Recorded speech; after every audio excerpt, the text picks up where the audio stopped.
नमस्कार, मैं शैलेंद्र।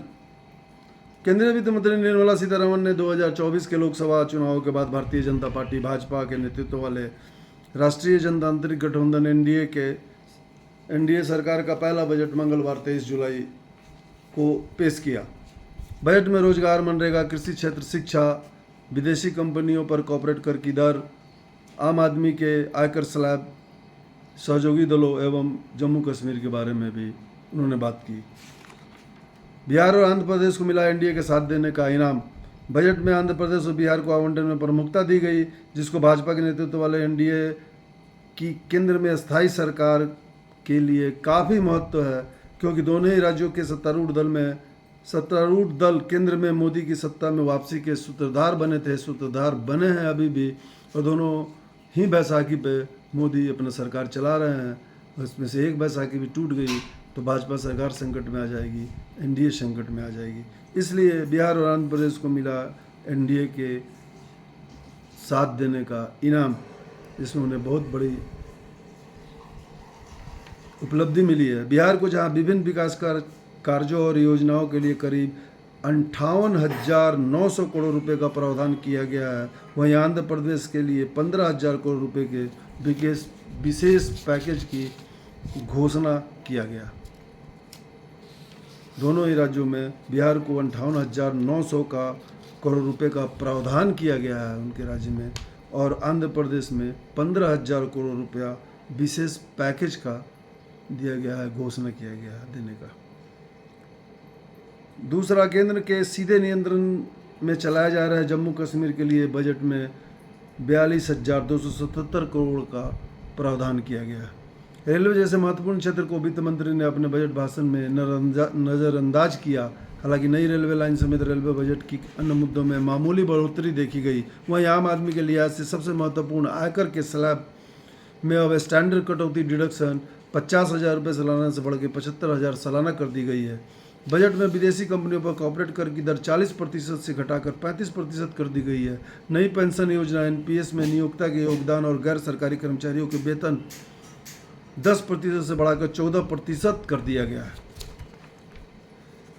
बजट में नौकरियों और रोजगार को बढ़ावा देने के उपायों की घोषणा भी की गई, जो चुनाव अभियान की प्रतिध्वनि है। यानी कि चुनाव के वक्त, लोकसभा चुनाव के बाद काफ़ी इस बात की चर्चा थी, युवा बेरोजगार, उन लोगों के रोजगार की ये प्रतिध्वनि ही मानी जाएगी, जिसे युवाओं में बेरोजगारी के एक प्रमुख मुद्दे के रूप में उभरी थी।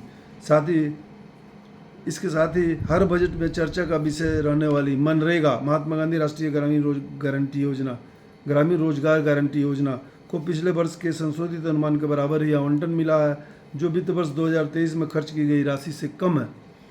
बजट में कृषि क्षेत्र के लिए 1.52 लाख करोड़ रुपए का प्रावधान रखा गया है। वित्त मंत्री ने अगले 2 वर्षों में 1 करोड़ किसानों को प्राकृतिक कृषि पद्धतियों से परिचित कराने की बात कही है। सीतारमण ने बड़े पैमाने पर सब्जी उत्पादन क्लस्टर को बढ़ावा देने और कृषि में जलवायु अनुकूल किस्मों के विकास पर ध्यान केंद्रित करने की घोषणा की है। वहीं शिक्षा बजट में 9,000 करोड़ रुपए से अधिक की कटौती करते हुए 1.20 लाख करोड़ रुपए रखा गया है। बजट में विश्वविद्यालय अनुदान आयोग यूजीसी के लिए अनुदान में 60% से अधिक की कटौती की गई है। वहीं भारतीय प्रबंधन संस्थानों IIM के लिए आवंटन में भी लगातार दूसरे वर्ष भी कटौती की गई है।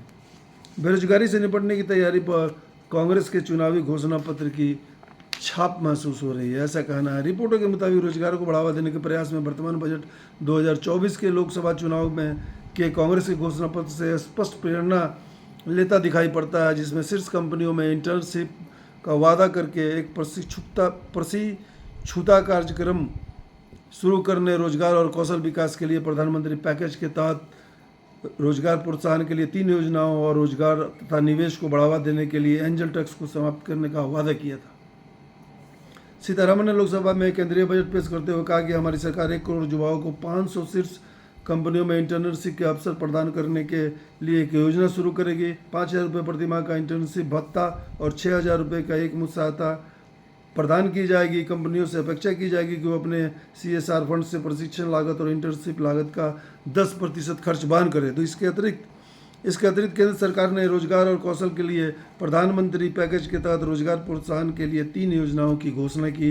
सीतारमन ने कहा कि रोजगार और कौशल के लिए प्रधानमंत्री पैकेज के तहत रोजगार से जुड़े प्रोत्साहन के लिए 3 योजना शामिल है। पहली बार नौकरी शुरू करने वाले के लिए योजना ए, बी निर्माण क्षेत्र में रोजगार सृजन के लिए योजना बी और नियोक्ता के लिए और नियोक्तों को सहायता करने के लिए योजना सी। सीतारमन ने पहली बार काम करने वालों के लिए योजना ए का जिक्र करते हुए कहा कि सभी औपचारिक क्षेत्रों में नए काम पर आने वाले सभी लोगों को 1 महीने का वेतन दिया जाएगा। ईपीएफ में पंजीकृत पहली बार काम करने वाले कर्मचारियों को 3 किस्तों में 1 महीने का प्रत्यक्ष लाभ हस्तांतरण 15,000 रुपये तक होगा। पात्रता सीमा 1 लाख रुपये प्रति माह का वेतन होगी। इस योजना से 2.1 करोड़ युवाओं को लाभ होगा। योजना बी को लेकर उन्होंने कहा कि योजना बी निर्माण क्षेत्र के में अतिरिक्त रोजगार को प्रोत्साहित करेगी। रोजगार के पहले 4 वर्षों में ईपीएफ अंशदान के संबंध में कर्मचारी और नियोक्ता दोनों को सीधे प्रोत्साहन प्रदान किया जाएगा। इस योजना में रोजगार में प्रवेश करने वाले 30 लाख युवाओं और उनके नियोक्ताओं को लाभ मिलने की उम्मीद है। वित्त मंत्री ने कहा कि योजना सी नियोक्ताओं पर ध्यान केंद्रित करेगी और सभी क्षेत्रों में अतिरिक्त रोजगार को कवर करेगी। उन्होंने कहा 1 लाख रुपये प्रति माह के वेतन के भीतर के सभी अतिरिक्त रोजगारों की गिनती होगी। सरकार प्रत्येक अतिरिक्त कर्मचारियों के लिए ईपीएफओ को 2 साल तक 3,000 रुपये प्रति माह तक की प्रतिपूर्ति करेगी। इस योजना से 50 लाख लोगों को अतिरिक्त रोजगार मिलने की उम्मीद है। सीतारमन ने यह भी घोषणा की कि सरकार निवेश और रोजगार को बढ़ावा देने के लिए एंजल टैक्स को समाप्त कर देगी। विपक्ष की इस पर प्रतिक्रिया भी आई। कांग्रेस सांसद और लोकसभा में विपक्षी नेता राहुल गांधी ने बजट के माध्यम से मोदी सरकार पर निशाना साधते हुए कहा कि यह बजट केवल कुर्सी बचाओ योजना के तहत अपने गठबंधन सहयोगियों को खुश करने के लिए है। उन्होंने एक्स पूर्व में ट्विटर पर लिखा कि यह बजट अपने पूंजीपति मित्रों को खुश करने के लिए है। साथ ही उन्होंने बजट को कांग्रेस घोषणा पत्र और पिछले बजटों से कॉपी पेस्ट किया गया बताया। कांग्रेस सांसद जयराम रमेश ने कहा सीतारमन ने कांग्रेस के न्याय पत्र 2024 से प्रेरणा ली है, जिसका इंटर्नशिप कार्यक्रम में स्पष्ट रूप से कांग्रेस के प्रस्तावित अप्रेंटिसशिप कार्यक्रम पर आधारित है। पश्चिम बंगाल के मुख्यमंत्री और तृणमूल कांग्रेस टीएमसी प्रमुख ममता बनर्जी ने इसे आंध्र बिहार बजट बताया। अब आगे की बजट की चर्चा पक्ष और विपक्ष की कल करेंगे। धन्यवाद।